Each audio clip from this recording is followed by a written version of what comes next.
Taylor Swift. Yes, now I've got your attention. She is going to be the subject of today's Good Art, Bad Art video. I'm Greg Harradine, I'm a composer, and I'll be discussing whether her song Fortnight, featuring Post Malone, is good art or bad art.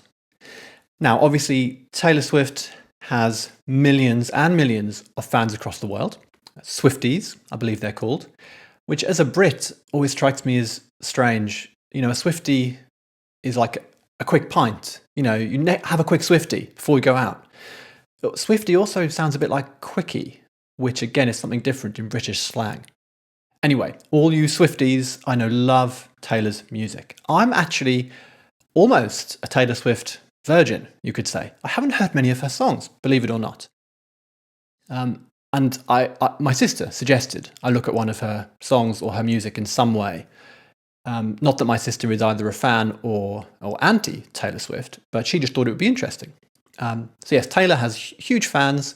She also has detractors. There's been some recent, hate is a strong word, but there's been some strong criticism against her music. And I want to be totally fair. Of course, in all these videos, I want to be fair. I saw recently, quite recently, Ben Shapiro, someone I'm not a fan of at all, but he totally dismissed her most recent album, The Tortured Poets Department. Totally dismissed it without even listening to it. Now that you cannot do.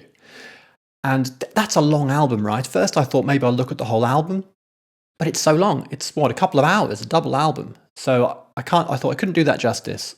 I wanted to, whatever I do, I want to listen to it repeatedly to give it a good chance. So I'm doing Fortnight, the first track. So first of all, the good sides.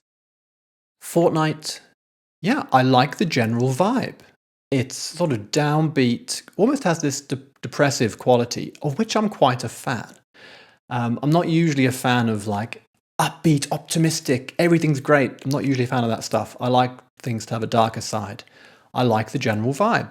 Another good thing, Taylor's voice. I think she sings very well. I love it I love the fact she sings in quite a low range for a lot of the song. I'm a fan of low range female vocals. I'm talking like below middle C, sort of alto stuff.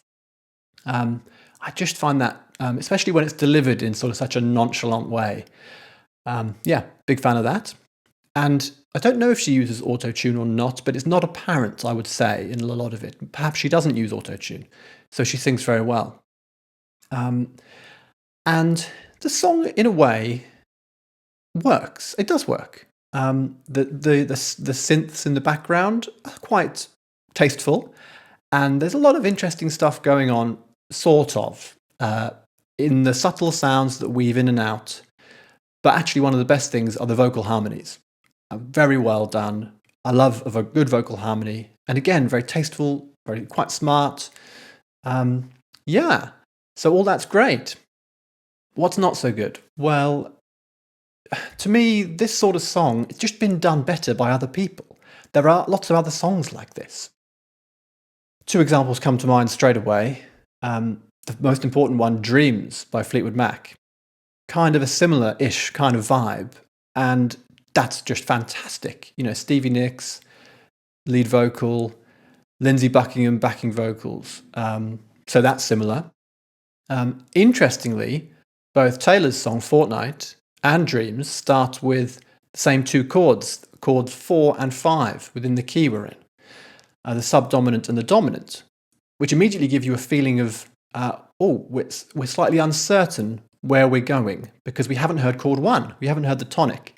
In Dreams, I think you never hear the tonic, or maybe almost never. We do hear it in Fortnight. But Dreams, isn't that a fantastic song? Another one, bit different, but it has its similarities. Time After Time, Cyndi Lauper. Again, starts with chords 4 and 5, the subdominant and the dominant. Isn't that interesting? And I think that's a great song too. This, yeah, Fortnite just is like, to me, not it's a worse version of those songs. And Taylor's voice is by far and away the best bit. Although I said the synths in the background were tasteful, they're also forgettable. There's no, apart from the bass line, which you hear pulsating through the song, you know where you are with that, you can hear it clearly. Everything else is sort of amorphous, swirling around in the ether. There's nothing to grab onto. That's, I think, the influence of the producer, who I think is Jack Antonoff. I'm not particularly familiar with him, except from my reading. It seems like he's involved with so many bands and groups and artists, and he must enjoy this sort of sound. He's worked with Lana Del Rey, I read, and I can hear this song is sort of similar to Lana Del Rey. What else can I say? Post Malone, what's he doing in this song? Why did Taylor Swift choose to collaborate with Post Malone? I don't know. I don't really know the guy. He's got tattoos on his face. I hate to be judgmental, but one can't help but judge. That's probably wrong of me. But yeah, his voice is very, very auto-tuned in this song, which I'm not a fan of. I'm not going to have a rant against auto-tune now, but what the hell is the point of auto-tune? When his voice is in the background as backing vocals behind Taylor's, it's okay because you don't really hear it. You just hear the harmony. When he's delivering more of a lead section, which he does later in the song, I'm not a fan. Not a fan. Sorry, Post Malone. By the way, Post Malone, do you know how he got his name? His real name is, I think, Richard Austin Post. I think that's right. He entered his real name, into a rap name generator online, I guess, and that delivered Post Malone. What a cool story, right? Lyrically, not bad. Fortnight, yeah, I think I don't mind her lyrics. A phrase I like is, I like the end of this phrase. All my mornings are Mondays stuck in an endless February. I like the idea of an endless February. The vibe of this song is almost like an endless February. She herself admits that the lyrics are quite overblown and hyperbolic, so I'm very glad she admits that, because they are. Because she's knowing about that, it makes it more acceptable, right? She's not just being overblown and melodramatic without sort of realizing it. By the way, I hope I didn't sound condescending there. I'm not being condescending. I know, Taylor Swift, among other things, she's a very talented lyricist, a musician, so all praise to her. Yes, it's just a bit too cleaned up and artificial. I'd love to hear this song with more real instruments.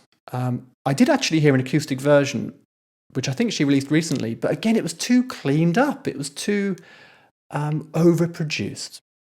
Anyway, we're running out of time. I stick to a strict 8 minutes with these things. So there we go. It's a mixed picture for me. Is it good art? Is it bad art? It's somewhere in the middle. Yeah, I give it a score of 54. Yeah. Very quickly, I listened to this song 6 times to get to know it. By time 3, I was really quite enjoying it a lot. And then by time 6, it had lost its luster. We'll leave it at that. I've been Greg Harradine. Goodbye.